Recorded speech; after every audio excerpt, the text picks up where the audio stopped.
Hello. Welcome to another episode of the podcast. Holy cow. Three. Three's a charm. Three's a crowd. Um, Three's a magic number. There we go. That's three things about three. Ha ha ha.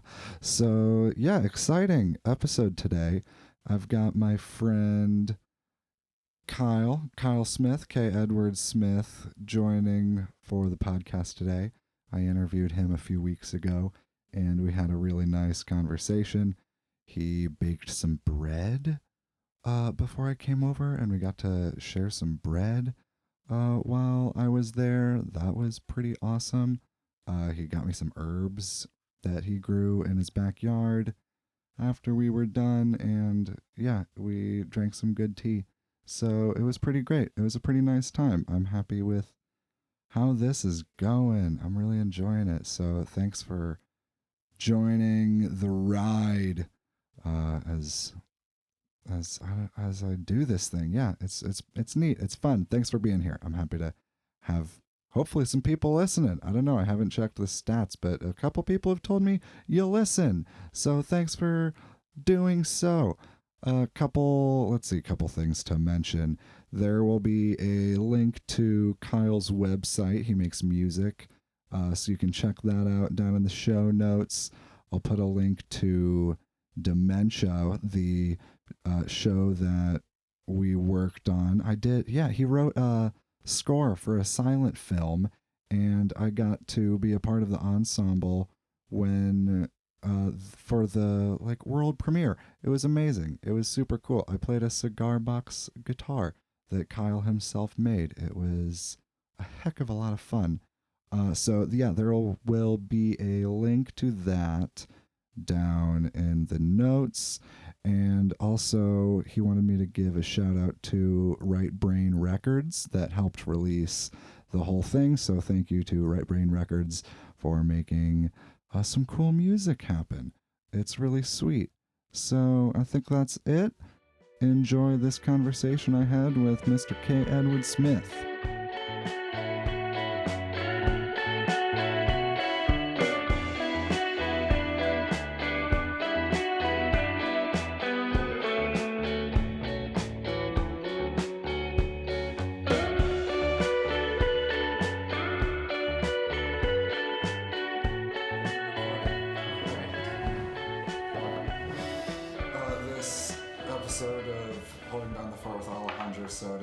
Unofficially brought to you by Indiana Tea Brewery. The Hoosier Tea Daddy makes the best tea. So good. Yeah, I stopped by the health food shop and picked a couple up for us. So if anyone out there needs tea, we got good tea in Fort Wayne. And I have K. Edward Smith. Kyle. Can I call you Kyle? Yeah. I got Kyle here. Makes me sound so pretentious.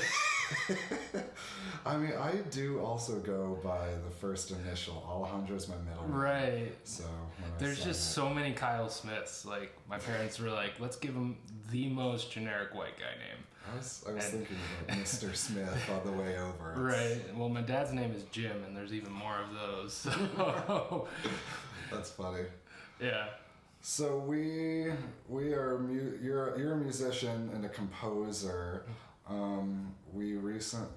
I played the cigar box guitar in it was the world premiere of Dementia. It was. Right?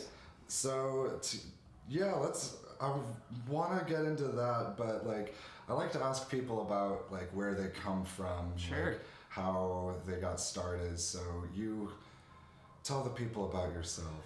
Yeah. First off, thanks for doing this. Yeah. The episodes I've been checking out have been cool. So happy to be a part of this. So music I've been doing for most of my life. I grew up in a small farming community, middle of nowhere, out between Goshen and Napanee, so out in Amish country. Not a lot of stuff going on out there, and you can hear I was growing up around Yolders and things like that in my accent every once in a while. Especially now that whenever we go into like Wisconsin, or if I watch Fargo, like it's there for a week now. But yeah, it's so grew up there, and it was a rural community. We weren't on a farm. My dad was a pastor, so I grew up next to a church and kind of a strict religious family and stuff like that. Like in the parsonage? Yep. Okay, cool. Yeah. Wow, yeah. Nice. So it was a vibe. It is. So yeah, we were surrounded by cornfields. A lot of my friends were farmers, and a lot of it was great. We had woods right behind our house, and got to go play in there and go dig in the dirt and stuff. And cool. So that part of it was great. And thankfully, one of the big things that we had going on in the public schools around there were a really good band program. And so my folks had started me on piano young. My mom plays piano, and she has some imposter syndrome about it, but she's really good. She played trumpet way back when too. Cool. And was in like a touring band and stuff like that for her church or something like that. But so I grew up with music in the house and playing piano, and then once it came time to start band, my sister had been doing it, and I was like, I want to do band. And I always paid attention to the percussionists. Those were always the ones that kind of got me going, because we didn't have, even though there was a lot of music in the house, there wasn't a lot of like good drum music. Mm-hmm. It was the community, the like church that my dad was a part of and stuff like that was still a little bit backwards in some of those things, and it was very white. It was very like not a lot of rhythm. Play a Bach chorale, and it's kind of got this gorgeous charm to it, and all the off-key harmonies and stuff like that. But not a lot of like actual things going on. And so they said, you get to try out different things for school band or whatever, and so I went towards the drum. I wanted to play guitar, but we didn't know anybody that really played or where to get lessons, because we were so spread out and stuff like this. And this was like right when the internet was starting to come around, but our connections were still really low in the area. We had dial-up way into whenever, just because the country internet was there, so we couldn't even really go and search out these things like a lot of kids these days could do. They have that in their pocket. So there was some cool stuff there. Like there was some really square stuff that we had to play and stuff like that, but definitely taught me a lot. I just ate it up. I did all of the bands in school. It's I marched around with the drum line and did concert band, the gigs where you're sitting and you're just waiting for one cymbal roll and things like that. I remember watching those guys back there that just like most of the time are standing there like sticks in the air. Oh yeah, and there's one thing for the whole piece, and if you miss it, it's completely gone. One chance, one shot. There's a great it's a Swedish movie called The Sound of Noise, that it's kind of this absurdist comedy where it's like following these 6 percussionists that like take over a city and hold it hostage for performances. And then it's like following the detective that's kind of hunting them down. And when they're so it's got kind of like some of the heist tropes where you're putting together the crew and stuff like that, because the dude's written this kind of crazy thing. It's great, you should check it out. Sounds awesome. But when they're putting the crew together, one of them's the guy playing for the Philharmonic, and they're playing, I don't even remember what it is, but it has one timpani hit. And it's just this great scene that like any concert percussionist would understand, because they get up to it and then they stop, and he's on beat, but the director's like, oh, you're a little early. Oh, you're late. Are you in a different time zone? What's going? And then he just like breaks down and just gets thrown out. It's great. But yeah, so definitely had those types of gigs. We actually had a percussion ensemble where we got to do some cooler, like a little bit more avant-garde stuff. And that was, I had no clue that there were people doing these types of composition things. But you'd have like pieces where you take like, I don't know, you're playing a cardboard box or something, and that's literally how it's written into the music. Or you hit like a break drum from a car with a hammer, and like that's cool. I want to do that, Or like you're taking like plastic tubing and doing it into like a bull roarer over your head and stuff like that. So I got a little bit of exposure to some of the, little bit more modern stuff in that kind of vein, which was cool. Neat. And that was the majority of my music growing up. That just consumed me because there was nothing else going on between that and then like church stuff, because that was kind of the overarching constant presence of that. So this was something where I felt like I could have a little bit more of my own voice. I could do some things that are a little bit different, and because it was like through school and stuff, it was kind of approved by my parents. Approved rebellion. Like I was never one of these kids. My way of breaking free of that wasn't like the typical like pastor's kid, like you just go crazy or something like that. That's just not how I coped with it. I kind of went the other way. I'm like, to get the attention and stuff, I'm going to be the best version of this that I'm going to be. Nice. And so like I actually thought I was going to be a youth pastor for a while and stuff like that, and went to school for that. No way. Yeah, it's kind of crazy. I didn't know that. So, and that's just a lot of dealing with the I'm trying to think of how to articulate it. It's just me figuring out my own voice in the midst of all of that, and kind of what I really want out of life, and what actually resonates with me, not just what kind of fits the mold. Or Kitty, you're getting your claws in my jeans. Margot is sweet until she's sharp. This is, 2 out of 3 episodes, and there's been a pet for 2 of them. So it's becoming a theme. It is. And she's just a love bug. So you might even hear the purring. Yeah. If anyone hears that there is a cat, we've got a third guest that is now leaving. So I feel like that finding your own voice thing, it's like a part of growing up. In a way, and like coming from a like religious environment as a young person, I feel like that finding of one's individual voice has like, I don't know what connotations around it, or like barriers, or like, but there's like with any religion, there's like a way set out of how to be, and like when a young human, like, or when I took that in, it was like, there's so little for a child's brain to contextualize things, so it's like it becomes like a box, and then like that finding your own voice is like, how does, like, what is outside of that box? And for you, or just like, how do I expand this box that is like my perception? And like you were able to do that through drums a little bit. Yeah, it sounds like. Yeah, that was kind of my way out.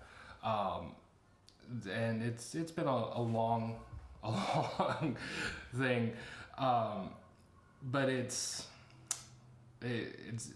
definitely makes it difficult to have that, because at least for me, kind of one of the big things that was a part of the community, not just from my parents, but like the church that was there and stuff like that. Like I said, there was a lot of good stuff that happened, but there was some like pretty toxic overarching things of this emphasis on like what is God's will, and it's like this very kind of, you have one shot at doing this, and you can, there's this idea, quote unquote, of forgiveness, but it's like it's kind of like you get a smaller percentage of that love depending on the choices you make, and that's not a healthy way of interacting with life.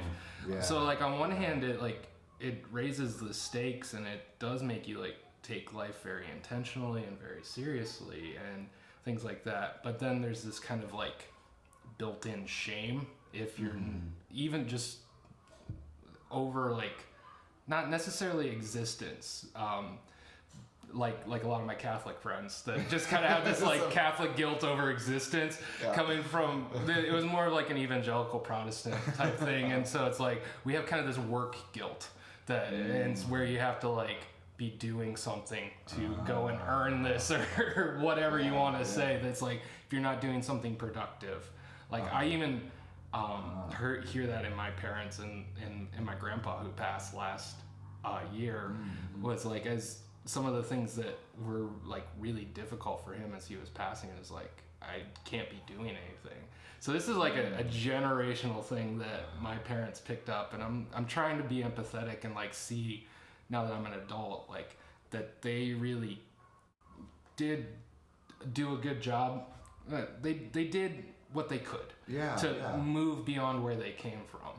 Cause like there's stories of my mother that's like, she grew up in Bolivia as a missionary's kid. Oh, okay. And my grandparents were down there doing like ambulance work with planes and stuff like that because the roads were so bad. Like you'd think they'd be the coolest people ever. I have a picture of Grandpa looking like Indiana Jones on like one of the jungle rivers. No way. But they're like, they were the most boring people ever. You know, you go to your house and it's just like, oh my gosh. But there's stories of like, while she was there, like what she and her sister wore was dictated by her grandmother. So my grandfather's mother living back in the States. So she's they're a continent away, but it was like this passive aggressive, like through letters and stuff like that. Like, we got this picture of you and you weren't wearing a dress or something like that. And they're like kids climbing trees and, you know, like, so it's, so they had their own stuff. Both my mother and my father had their own stuff and that they needed to get through, like anybody in life. And so I'm trying to be empathetic, but also recognize that, like, especially when it came to art, and music is part of that, but art in general, it was very cloistered, and kind of art was subservient to a message, and a particular theological message, that it needs to be saying a specific thing, and you can't just experience it.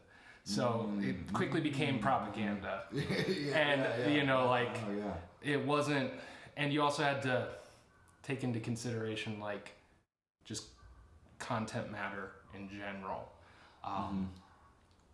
Like, the biggest artists in my family were, like, Thomas Kincaid. You know, like super square stuff like that, you know? I know him from the coasters. Exactly. My grandma loved Thomas Kincaid. So, like, recognizing that they came where, you know, they made some progress, but I still needed something different. That's been kind of a more recent thing. Let me get the bread. Let's see how this goes. It smells amazing. Dude, like, that is awesome. Well, thank you, sir.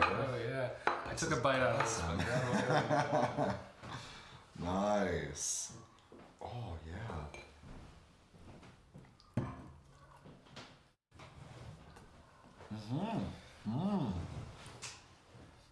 The lemon. It's starting to come through. Now that lemon thyme, we picked it up on a whim, and we started using it in everything now, because it's got, like, I don't know, that little bit of savory, but then that, like, kind of sweet, zesty pop of the lemon. Oh. So it's lemon thyme? Yeah, so I put, like, the zest of a lemon in there too, to kind of help bring it out. Okay, I was like, but, man. Yeah, you can grab some on your way out. Like, it's already going gangbusters. The leaves are really small, so it's kind of a pain. But that's time. Yeah. Cool. This is awesome. Thanks. Cool. I'm glad it turned out. I was a little nervous about how it was proofing, but Heck yeah.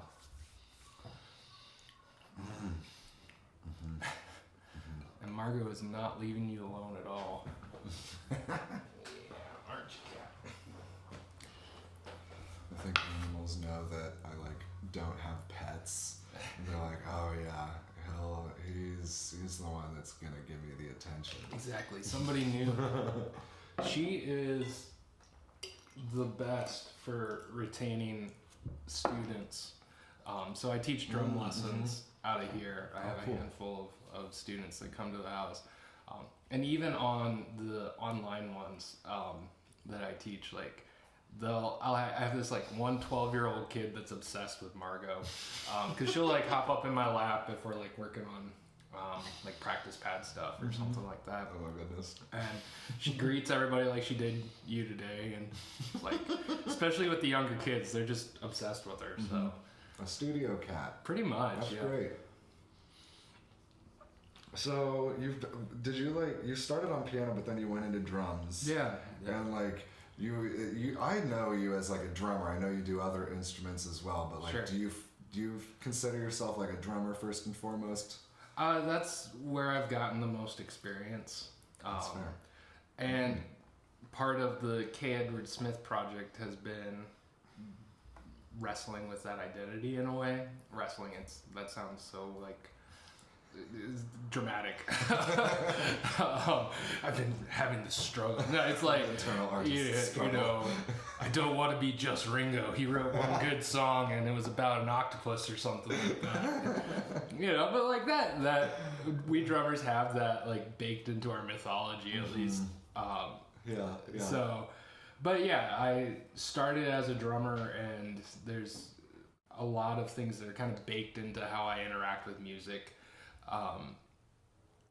Because of that, so rhythm and groove and a lot of the mood comes from the drums, and kind of the sense of, I always, when I teach, especially if they're playing in a band setting, like a rock band or a pop band or something like that, talk about leading from behind. So you're not kind of the person out in front pulling them along. You're building this foundation, and you do so much to, whether it's explicitly cueing, here's the next section of the song, guys, or if it's just with how you're approaching the texture of how you're hitting the drums. You can change that in a really dynamic way. You can get some of that with a guitar, but voice and drums are some of the most dynamic, very human instruments. Yeah. And so you can do a lot to kind of help move people and have an experience through that. And so I take that into the songwriting and the composing, and I feel it provides a little bit of a unique perspective in that way, which is cool. Yeah, so I know shamefully little about that project of yours, but you were singing and writing the songs and kind of fronting the group, right? I mean, it's your name on it. Yeah. So that's that was and still is where I kind of slide my solo written singer-songwriter folky type things, as well as some of the composition things. So basically it's my solo project. Okay, nice. Transitioning from doing just kind of playing in a band or juggling a couple bands and doing session work to, I was writing at the time, and I was finding these songs don't really fit anything else. They're very personal, they're very me. I need to complete the loop and actually share these songs in some way, shape, or form so that I can actually improve as a writer, instead of just letting them collect space on a hard drive or play them for a couple friends or something like that.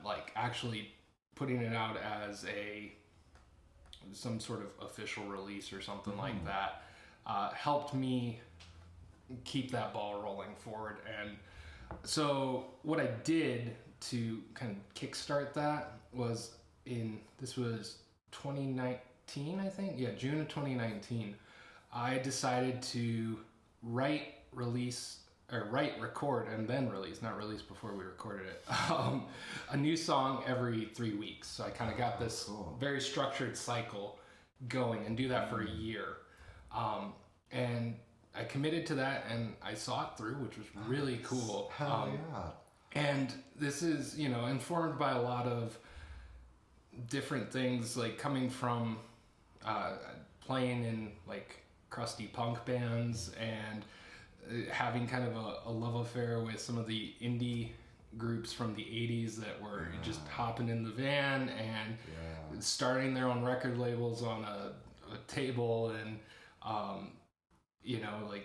and this was before the internet and before things, like they're just like, fuck it, let's do it, and so that kind of fuck it, let's do it attitude has helped me a lot. Nice. And so I'm like, let's just go for it and see what happens. And having kind of a very structured way of writing and sharing songs for the first part of it was very helpful to me and very cool. Some of them are just garbage, as any songwriter will know. So I've been doing writing before then, but this was like, I was still pretty fresh writing as a solo artist. And then also like recording the guitar and stuff like that. Like I was very mediocre at guitar. I'm still pretty mediocre at guitar, but a lot less mediocre. And I'm finding things that work well for me.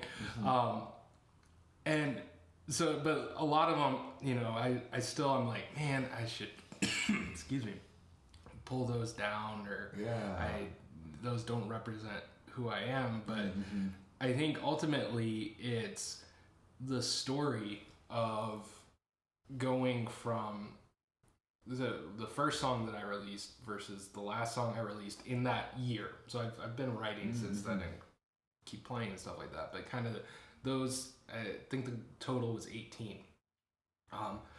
Seeing the progression in there, as well as it's just the whole narrative of it, it's this really cool artifact.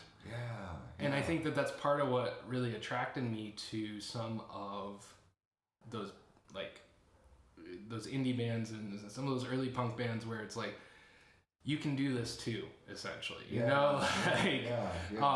where there's some records where you kind of are hearing them learn their instruments as they go, and you're kind of doing that with this. And for someone that's a teacher, and also just with that whole kind of background of really trying to find a voice and an individuality and all of that, I think we need more of those types of narratives of, no, these are skills, you can learn them, and here's the process. We're so used to just the finished product of a song. And kind of this mythology of, you are granted this from the cosmos.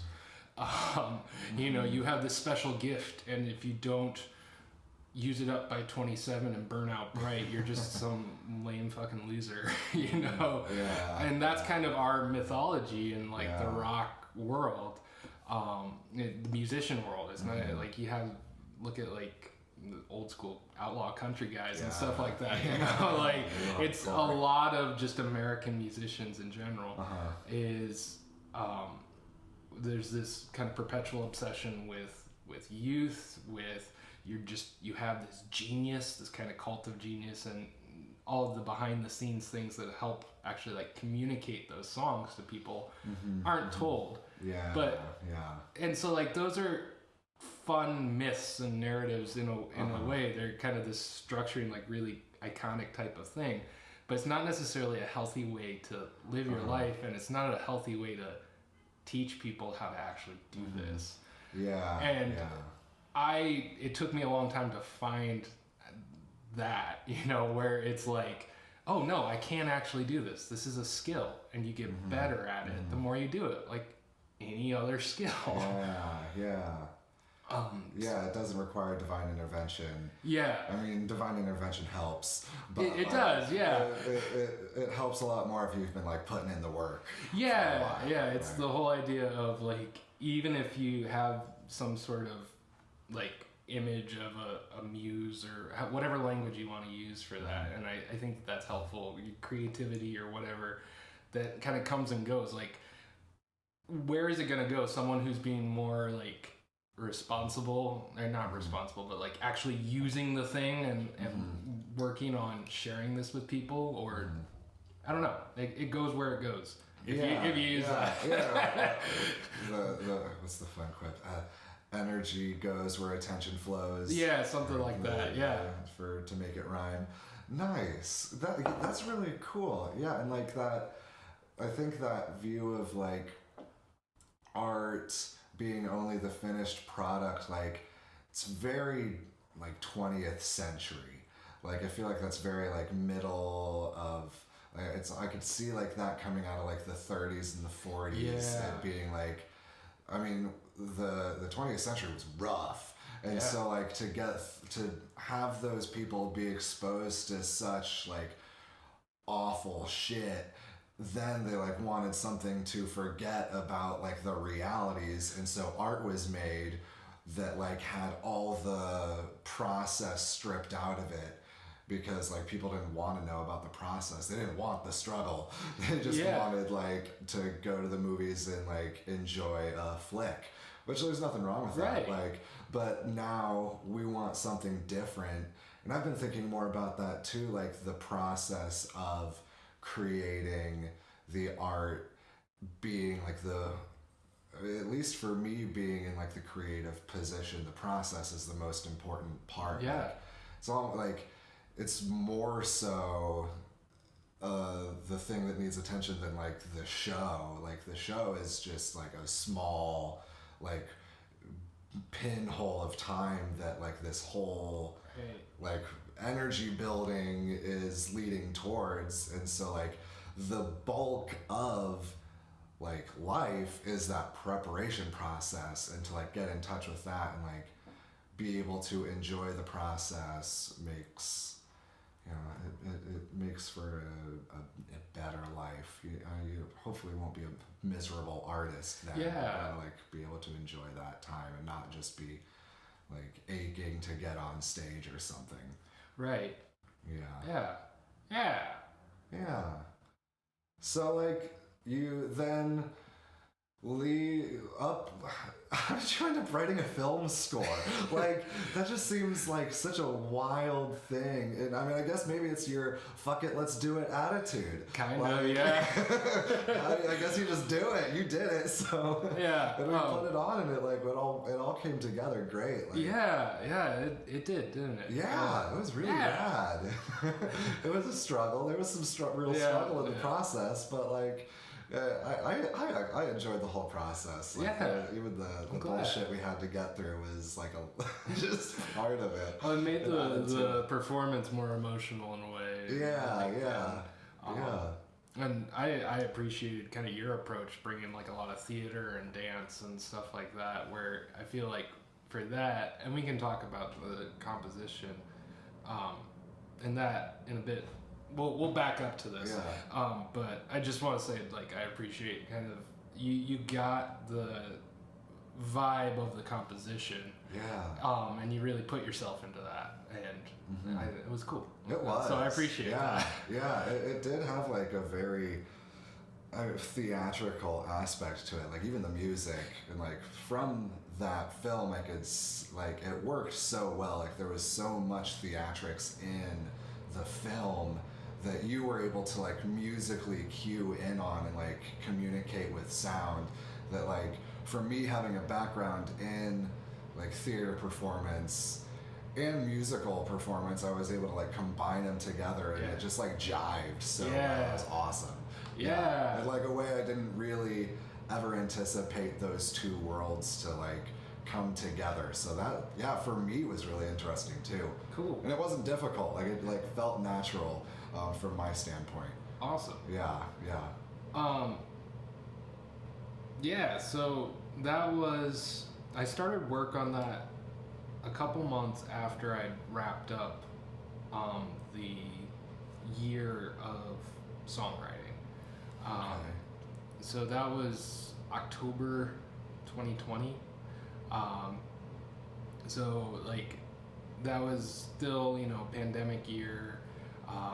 We had been planning on doing a tour with my metal band Assimilator. We were still called Death on Fire back then, and we had just released. Called Death on Fire anymore? No. Death on Fire is dead. Yes, Death on Fire is dead. Long live Assimilator. It's a much better band name. Like, it's a lot better band name. I love Death on Fire. Like, it's classic, man. Assimilator is I think, well, that's another one where it's like it's hard to find. Like, and it's interesting. It's kind of shitty. It's like it's the same people.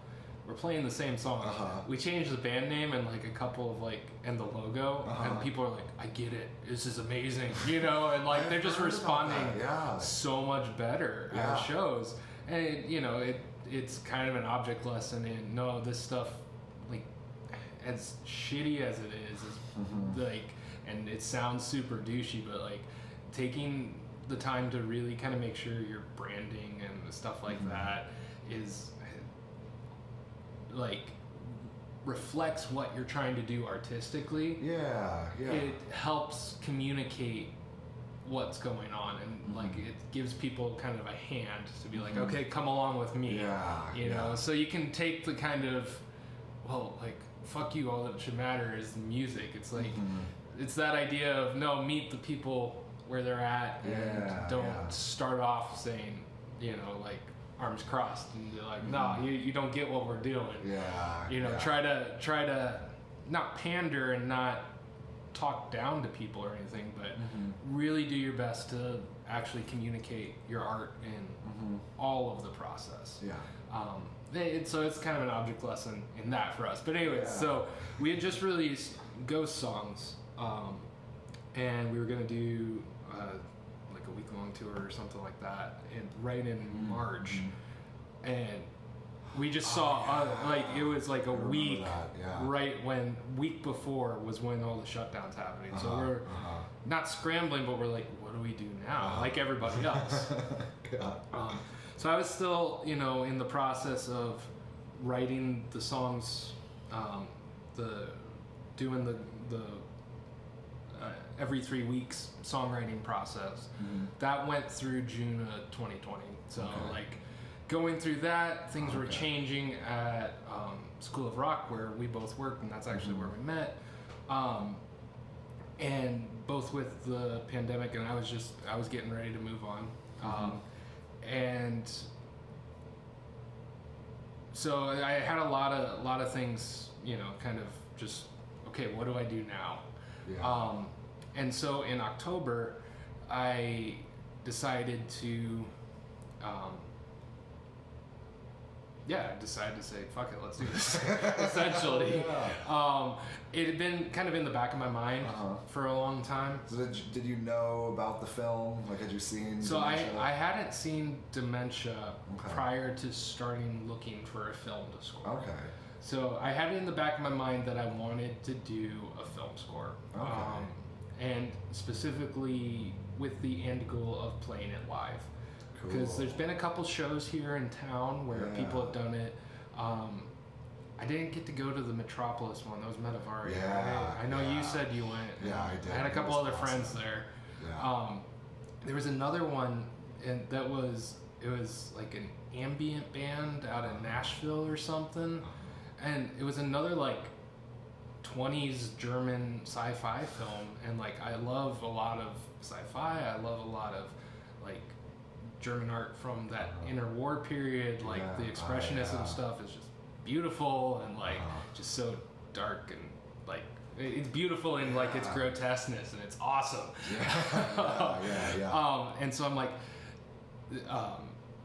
this could have been so awesome, but it was not really my bag. Then I think it was more like, here's kind of a projection that kind of set a vibe, and then we're gonna play. And it wasn't really like responding to the music and it wasn't really composed. And like, I'm all for improvisation and stuff. There was a lot of improvisation in the writing of the Dementia score. But I felt like there was kind of this disconnect between the music and the film and kind of the emotion of the performers. And I'm like, oh, I want to do this and like essentially do it right. not to like talk down, or I just didn't like that performance. So I'm like, this could have been so cool. I want to try my hand at it. So it'd been kind of in the back of my mind to do that.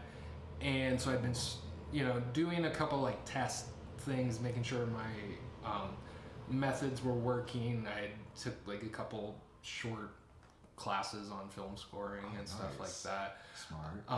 Just to like see how other people are doing it. I read Ennio Morricone's biography or autobiography, and because he had just passed away recently too, and he's one of my all-time favorite composers. Cool. What had he done?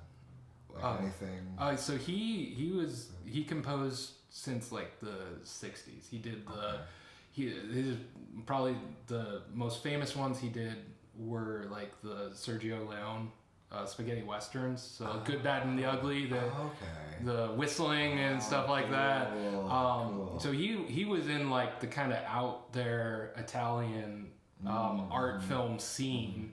And then he went on to do some really beautiful scores throughout his life, including The Hateful Eight. That was his last one. So he ended with a Western as well. My favorite of his is The Mission.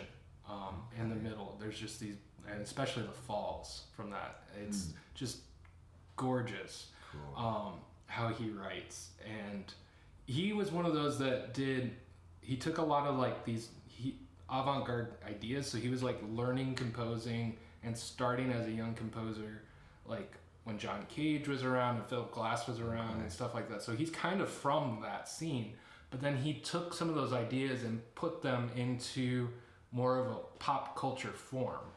And I've always been interested in kind of those liminal spaces in between things where you're like pulling from two different things. You come up with something more interesting there. So,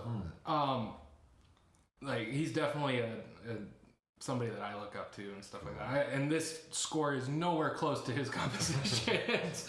But, like I was in the headspace, I was kind of preparing myself for this. And then I had the time because I had left the school and we were still mid-pandemic. And I'm like, fuck it, let's do this, So a lot of the fuck it, let's do this is kind of informed by preparation and thought beforehand.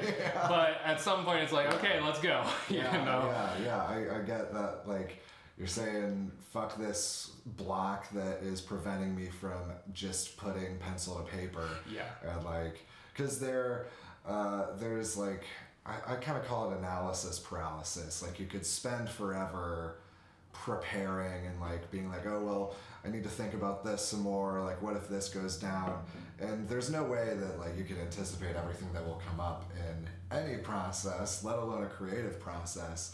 And so like you gotta eventually say, I mean, fuck it, I don't know how this is gonna go really, and so I better just find out. It's like fuck the unknowing, like the doubt about whether it'll work or not. It's gonna work in one way or another. We're kind of like midwives of our creative pieces, right? Where you gotta let the baby grow as to a certain point, but then there's a certain point where you gotta make a decision, or it's coming, and you gotta do the thing, and you get better at recognizing those things over time. I've never birthed a child. Neither have I. Will, but like maybe someone who has can inform if any of them have also written film scores. Compare us like how do those compare and contrast? Right. This was as painful as childhood. I understand women's pain as a heteronormative cis male man. white man who's written a film score. who has written a film score. Here's what you gotta do, you know. You just gotta make sure the baby's ready.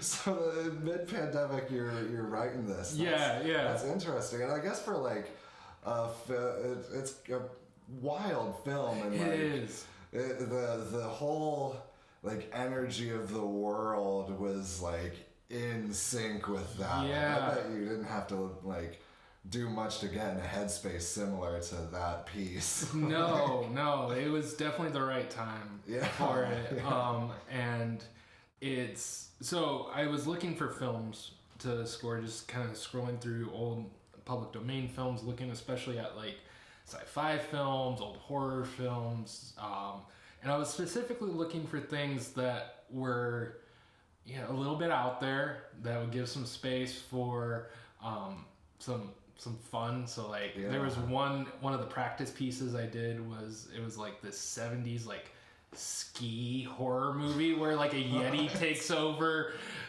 it's so bad but it's so good. Like the Yeti like comes and attacks the ski resort or something. They're having like a ski prom.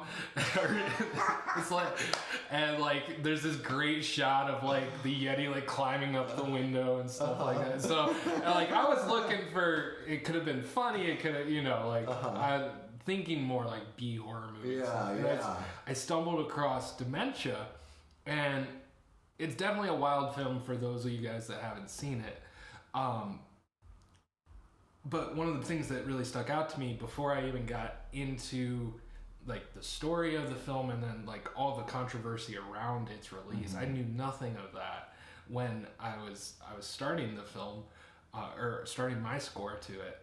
I just knew that it's like, because the original didn't have dialogue, it would be easy to put my score with it without having to like try and cut in vocals or like overdub or just like turn it into a silent film. And all those things can happen, but I wanted to like make it kind of an honest experience and let the film stand on its own in kind of the way the artist the director had intended it. And so I was kind of enthralled by it when I just stumbled across it. And and from there I just kind of said, fuck it, let's do this.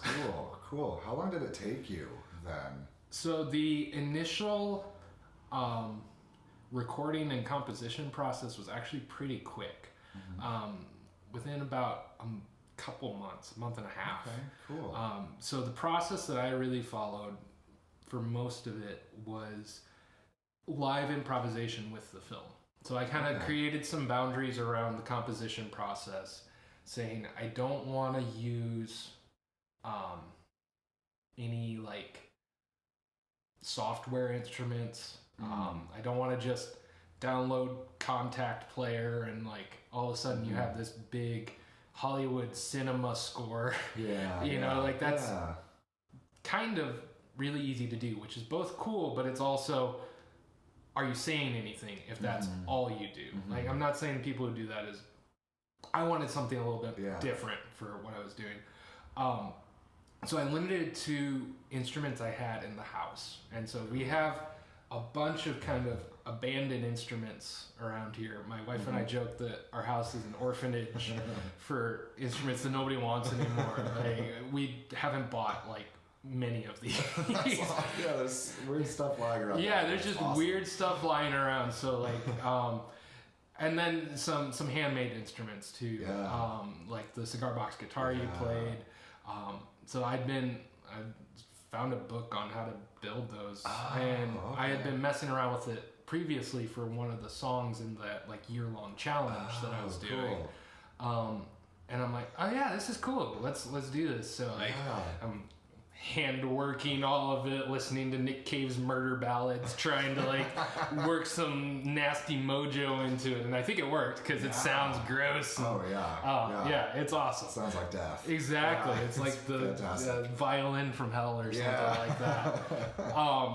And so like I was looking for a little bit unique sounds like that kind of fit the violence of the film, the psychological terror of the film. I had my sister's Keem from Thailand. For those of you guys who don't know what a keem is, which is probably most of you, and that sounds really pretentious, but that's not how I intended it. It's not a familiar Western instrument. I didn't know what it was until my sister brought it home from a trip to Thailand. It's like a dulcimer. Yeah, it's like a hammered dulcimer. Like a hammered dulcimer. And the Thai scale is very different than the Western scale, like a lot of Eastern scales that are more microtonal. And it hasn't been tuned in like 10 years anyways. And it's like, I don't know precisely how to tune it, and I didn't really want to. So we were using that both kind of in the traditional way you hit it with like the felt hammers, but also with some effects. So there's a composer from the early 20th century, really cool guy, just one of these outsider dudes, Harry Parch. I've heard of him. Yeah. He was an instrument builder, and he kind of invented his own. He invented his own tuning system. That's like essentially 42 notes in the space of a regular octave. And and then he created instruments to play within that. And it was to more accurately represent human speech was kind of his thing, with all the different inflections and personality to that. And so he got big into like using that to accompany like somebody sharing their story, or like kind of in the Greek tradition of having the chorus backing it up. And in the theater, he did a lot of kind of live performances like that. Now I think all his instruments are like Pacific Northwest now, or most of them, and they have like a museum there. I think you can like go be a part of this ensemble. And I think it's open to people, but you have to like live there and you gotta really commit to like learning the tuning and learning all this thing. There's some great walkthroughs. One of my favorite instruments of his is this bass marimba.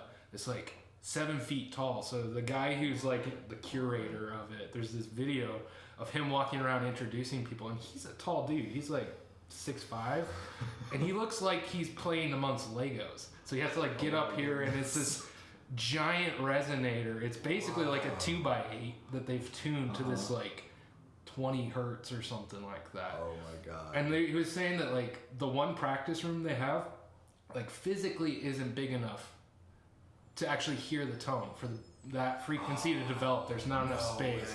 Yeah. So it's like, it's crazy stuff like that. And he's a really cool dude, really inspiring dude. Never went to music school. He was homeless for most of his life. He's just this dude that was kind of always outside of everybody else, but made some really, really cool music. So he had one of his instruments was called a harmonic cannon, which was kind of like a harp on its side. And it was this big resonator, and you could tune it in different ways. So like with the keem, I started using it like that to get a similar sound, less particular about the tuning, of course. But so it was things like that, you know. So I was experimenting with different timbres and different instruments that we had just lying around, and those were kind of the things. So in composing, what I would do is I'd essentially just set up the recording system, whatever I was using for that instrument, hit play on the movie, and do a live improvisation with it. Okay. And there's a lot of kind of trial and error, a lot of seeing what works and what doesn't. But I felt that kind of created a very personal thing, and that's probably some of what we were talking about earlier, where it's that very dramatic and kind of performed, like very connected to what the characters are feeling. And I think I'm happy with how like the vibe that came through. And so a lot of the ways of performing it are kind of violent to the instrument. You have to really dig in there, and the sounds aren't necessarily pretty sounds, and a lot of them. And to me, that's kind of cool. And what I like about my score, and kind of what I was shooting for, You've recently watched the original one, right? So like the original one is really cool on its own right. The composer who did it is an important avant-garde composer, George Antile. I think I said it right. Yeah. And he had some really cool out there compositions, and then he went and did film scores. But his score, what I felt lacked, and it might just be progression of time and what we feel now when we hear it, it just didn't have kind of a shocking value. It did, but it didn't hit me viscerally like the images did. Yeah, I agree. That it's this kind of high screeching voice and that's warbling throughout, and then like a big band piece and stuff like that. And it's cool. It works. It fits kind of this weird scene that's going on. Yeah. But to me, it's like I wanted to crank up the physical intensity and the emotional intensity of the images I was seeing in kind of this very surreal, intense, violent film that's kind of couched in 50s B movie garb. Yeah. And so that's kind of where my head was at with that. And so most of what you hear on the score is live with it. There's a little bit of edits here or there, like let's line up this crash cymbal a little bit better with this thing. I was like half a second late or something like that, because it is improvised. So it's not all true improvisation, but it's based in improvisation and then that way. So the composing was about a month and a half of that, just me locked upstairs in a room making weird sounds, and it was cool. The longer portion of it was actually transcribing what I was doing. That took about a year, honestly, off and on, because I didn't have a venue set or a set thing, and that itself was kind of its own trial and error. Here are all of these like intense extended techniques that don't have a normal writing system. Yeah. How do I come up with a way of communicating that with other people, other than just saying, okay, listen, this is you. And then also to have an artifact of, here is a score, here's something. I'm somebody who likes tangible things, you know. So that was a long process for sure. I wondered about that. Yeah, and the cigar box guitar had a lot of there were a lot of weird ways that made sound with that, like picking and bowing below the bridge, just smacking it with the violin. Right, you gotta shake it to get a certain vibrato out of it. Yeah, and the ways that you annotated that in the music, it was fun to look at. I didn't do band or anything, but I did choir, and so read music in that setting. And so I had never seen music that looked like that. It just looks weird. Yeah. The physical reflects what it sounds like. It looks like it sounds in a way. That's awesome. Yeah. That's awesome. And that probably goes back to some of those weird percussion pieces that I play, because we would have that where it's there might be a rhythm notated, or it's an actual written text score where it's cool. Or a certain part would be that where it's okay, do this for so long, and then so that's fun in its own right too. That's interesting. So that's super cool. You just went in and did all those sounds yourself. Yep. Wow, that's fantastic. And it turned out great. Thanks. People who I talked to who checked it out really enjoyed it. And it's not something that you see every day. It was definitely in that outskirts area. And that was a little of what drew me to the project. I mean, just from when you first posted the picture of this score on Facebook, I remember that's the first thing I saw about it. I was like, holy shit, he wrote a film score. I commented on it. I was Yeah, like, dude, that's awesome. yeah. Like, let me know when it happens. I'll be there. And then you asked me to be in the ensemble. I was like, no way. This is great. And yeah, I mean, it was a super, like, it pushed me as like a musician, and like got me to think about music in a different way, and like anything that does that I think is incredibly valuable. So has it been released yet? Because we filmed and recorded the performance we did, right? Yeah, so everything is up. Both the original studio recording, so of me improvising and the and mixed and whatnot, that is up on the internet for download. I think it's like 99 cents or something like cool. that. Heck yeah. So I think that's at kedwardsmith.com/dementia. Cool. So that should be pretty easy to find. And then the recording of the performance is up on YouTube as well. I think that's on the Right Brain Records page. But there's also, it's in like one of the playlists on my channel. Okay, sweet. I'll make sure to get links to that so I can put all that in show notes so people can just get right on over to that and see it. Because I definitely want to share that with people. Like, I think it's not for everybody. Yeah. I'm really pleased to hear like people enjoyed it, because there were times working on it, I'm like, nobody's gonna dig this. This is an hour of screechy bullshit, like. Which in a way it is. It's like really cool screechy. I know, right? yeah, and I think like a lot of people are like into that, and like you were saying, and we were talking about earlier, like wanting different things from art than like has been created in the past, and like wanting to do it in a way that like you like and you enjoy.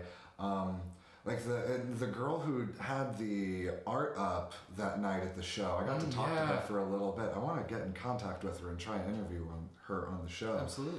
But she would find old frames at like vintage shops and like secondhand stores and refurbish them a little bit, paint them, and then put her photography in them. And so she was like taking a piece of old work, of old art and like history, and combining that with her own like new work and creating this piece that was like a combination of old and new. And like I think there's like that right now, that's a thread weaving through a lot of like creative people's minds. Like, okay, we have so much that's been laid down and given to us.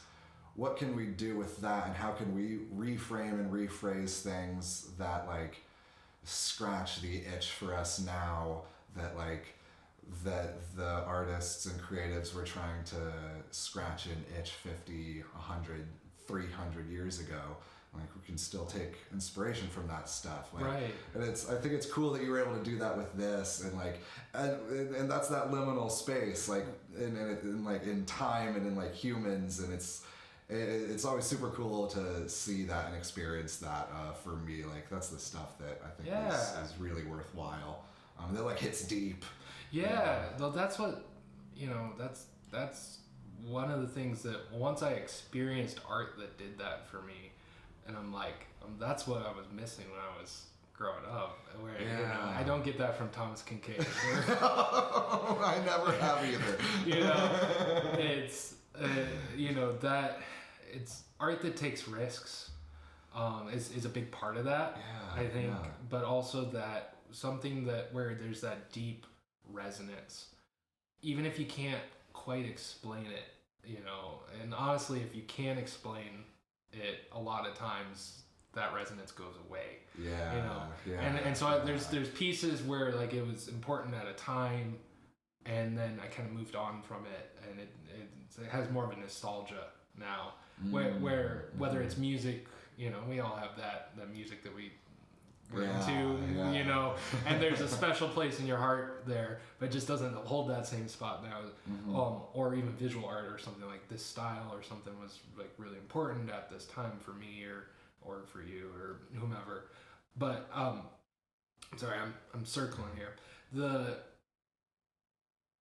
think looking for that resonance. There's some pieces where there's that magic that's just there. And so like when I go to like an art museum, that's what I'm kind of just wandering and searching through, and then something will grab my eye, or if same with music, if somebody sends me something, and that's what I'm looking for, is that deep resonance where it takes you to something else. And I think that part of getting there, this isn't like a cohesive theory of art or something like that, but part of how you get there is taking risks as a creative person, and not just being, okay, we're doing a cover band. Like I didn't know there were that many tribute bands till I moved to Fort Wayne. Or whatever, like your artist version, or your craft, the version of that, you're a cover band of that, where it's like, okay, we're doing an homage to this style or something like that. And there's a time and a place for that, or like kind of tipping your hat to an influence, or pulling inspiration from like the artists at the show, where you're taking something old and you're transforming it into something new. I think that's so much more powerful and creates more of that resonance than just doing it like that. There's a time and a place for that, where you're kind of learning, or you want to do a different style, and you go and you essentially copy. You pull these things, you do your own little spin on it, but it's not necessarily new. And I think that there's still things to be said in art, but part of our challenge as artists in 2023 or whatever, whatever we're gonna be calling this time through history, is part of our challenge is the fact that we are so aware of everything that has come before, that nothing seems shocking, nothing seems stirs people up, other than like, there is that, but it's not like necessarily in art. And it's not even just for shock factor or something like that, but there's nothing that it seems new and seems fresh. But there's artists that are doing it. It just seems like it's difficult to find. But it's worth seeking them out. Absolutely. And finding them. Like just, a little bit of that resonance goes a long way in my experience. Kyle, K. Edward Smith, thanks for being on the show. Well, thank you for having me. You have a website, yes. You said? Where can people find you? Yeah, so the website is kedwardsmith.com. There should be links to everything there. If you want to find a copy of the film score, it's kedwardsmith.com/dementia. And that'll take you to a place where you can download the film and with the score like synced up, so that you can watch it like that. The YouTube handle is @KEdwardSmith. Instagram is there @KEdwardSmith, and Facebook is, I think, @KEdwardSmithMusic. Cool. So sweet. Yeah. Links in the show notes. There you go. Yeah. It's cool. Like the internet fairy takes all the links and puts them on Spotify. Oh, there you from go. the That's website. awesome. It's blowing my mind how this stuff works. Like, it really is. I feel like I'm in the future, man. Yeah. I'm in the future. The future is now. Hell yeah. Well, let's dig into some of this bread. Absolutely. This is awesome. Heck yeah. Woo. Thank you. Turn this on. Thanks, Kyle. Thanks for coming on the show. So again, you'll find links to all his stuff down in the show notes and the text. I'm recording this on Monday, May 1st, and this Sunday there's a tulip tree ecstatic dance if you're in Fort Wayne and you want to come out and join us. It's going to be a really fun time. We're going to be doing, me and a friend of mine, we're doing a little rhythm workshop beforehand, and we'll have whole bunch of drums and some drummer folk joining us. So it's going to be a lot of fun. That dance on May 7th, that one's at Silver Birch Studios. And then our next one is June 4th. That one is going to be at Promenade Park. So hope to see you there. Thank you to Los Lemons for the intro music. And I'm going to play you out with another song of theirs. This song is called Out of the City. And it's got a real, nice upbeat vibe. It's like the total opposite of what it is right now. I'm looking outside and it's rainy and dreary. It feels like a vampire movie outside right now. So I'm really looking forward to when it's nice outside. I can ride my bike and just push those pedals to the metal. And I'm going to do that to this Los Lemon song. So enjoy, and I'll catch you next time.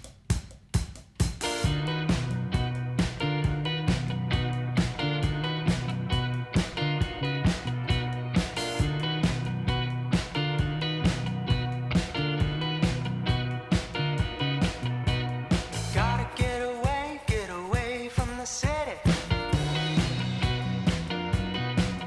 where the grass grows green and the sun shines pretty. Gotta stay tough in that mean old city, 'cause the fast-paced life always leaves me feeling shitty.